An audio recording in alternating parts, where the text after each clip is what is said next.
করছেন কি করছেন? এই যে বসে আছি রোজা রেখে, বাচ্চাকে নিয়ে যাই একটু চাই বাচ্চাদের খাবাই। আপনার স্বামী কোথায়? আমার স্বামী ভালো না, নিশা পানি করতে, এই জন্য ছাইড়ে দিছি, ভালো না। আর আপনার মেয়ের স্বামী কোথায়? ওর স্বামী ভালো না, মেয়ের বিয়ে দিছি, স্বামী ভালো না, স্বামী নিশা পানিতে পাগল। আমার মেয়ের বাসায় থাকে না, পাড়া দিতে পারে না, রাস্তায় রাস্তা থাকে বাচ্চাকে নিয়ে। এর জন্য ওকে বলি, মা তো এভাবে থাক, ওভাবে থাকিস না, মানুষ খারাপ বলে। এটার জন্য মেয়েটার, আমার মেয়েটা রাস্তায় রাস্তা থাকে, বাসায় থাকে না। 10 নম্বর মেট্রো ব্রিজের ওদিকে থাকে, বাসায় থাকে না সে। আচ্ছা এমনটা হলো কেন? আপনার স্বামীও নেশাগ্রস্ত, আপনার মেয়ের স্বামীও নেশাগ্রস্ত, এমনটা হওয়ার কারণটা কি বলেন তো? তার স্বামী ভালো না, সে ভালো ছিল, এখন মানুষের সাথে থাকতে থাকতে নেশা শিখিয়ে গেছে। এর জন্য মানে মেয়েটা আমার অনেক কষ্ট করে বাচ্চাদের নিয়ে, এর জন্য তারে আমার লগে রাখি আমি। আপনার বয়স কত? আমি বয়সটা বলতে পারি না ভাইয়া, আমার আইডি কার্ডে লেখা আছে। আপনি তো কাজ করতে পারেন তাই না? আমি কাজ করতে পারি ঠিক ভাই, আমার করি না, আমাদের এই ছোট বাচ্চাদের জন্য পারি না করতে। কেন কাজে নেয় না নাকি? কাজে নেয় ঠিক, যে টাকা দিবে এই টাকা দিয়ে মানুষের তো বিশ্বাস নেই, মানুষ আবার বাচ্চা যদি কেউ নিয়ে জায়গা, মানুষের যদি নজর খারাপ করে দেয়, এটার জন্য।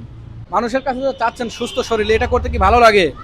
ভাইয়া সারাদিন চায় না, যখন একটু চায়, আধা এক ঘন্টা চাই খাবার চেয়ে আবার বাসায় দিয়ে চলে যায়। মানে কি বোঝাতে চাচ্ছে শুধু খাবারের টাকা গুছায় চলে যান? হ্যাঁ, আসলে কি সত্য? হ্যাঁ এটা সত্য ভাইয়া, আমি খালি খাবারের টাকা গুছায় চলে যাই। কিন্তু আমার মনে হয় কি, আমার জ্ঞান থেকে আমি যেটা বলতে চাই, যেহেতু আপনার গায়ে শক্তি আছে, আপনি কিন্তু কর্ম করে খেতে পারেন তাই না? মানুষ এরকম কোনো কিছু বলে না, আমি যেটা বলছি যে তুই কাজ করে খেতে পারিস না, এরকম বলে না। আরে ভাইয়া, যে বলার আছে বলে, যে দেওয়ার আছে বলে, যে না মেয়েটা গরিব আছে এর জন্য না পুষাইতেছে, এর জন্য মানুষের দ্বারা একটু হাত পেতে বাচ্চাকে খাওয়াচ্ছে, এটার জন্য মানুষ বলে, অনেক কিছু জন বলে। আপনি কাজ করতে পারেন না, চাকরি করেন। পরে আমি খুলে বলি, ভাইয়া আমি যদি চাকরি করলে আমার এই বাচ্চাকে খাওয়াবো কই থেকে, আমি নিজে চলবো কই থেকে, এটার জন্য যা বেতন পাবো ভাইয়া এটা দিয়ে তো হবে না, ভাড়া দেওয়া লাগে, মানুষের বাসা থাকি, 3000 টাকা ভাড়া দিই, বাচ্চাকে খাবাই। বাচ্চা অসুখ করলে, আমার এই যে বাচ্চাটা অসুস্থ পড়ে আছে, এটার জন্য ওষুধ পানি কিনা লাগে, আমার মেয়েটার জন্য কোনো বিপদ পড়লে মেয়েকে হেল্প করা লাগে, এর জন্যই। আচ্ছা আপা, এখন আমার কথা হলো যে আপনার মেয়েটাকে আপনি দেখে রাখবেন, ঠিক আছে?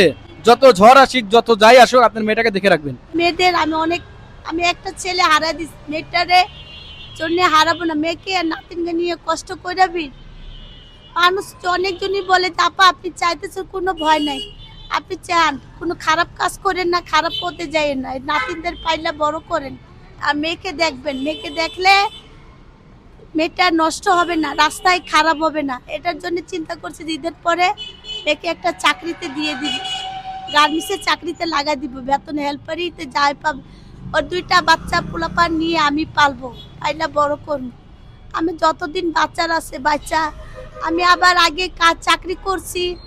আমার স্বামী একবার বাবা নিশা পানির জন্য নারকেলে ঝাড়ু দিয়ে মাথায় মারছিল, তখন থেকে মাথায় আঘাত পড়ে গেছে, এজন্য এখন পারি না করলে আমার এই বাচ্চাদের দেখবো কে, এটার জন্য করি না ভাইয়া।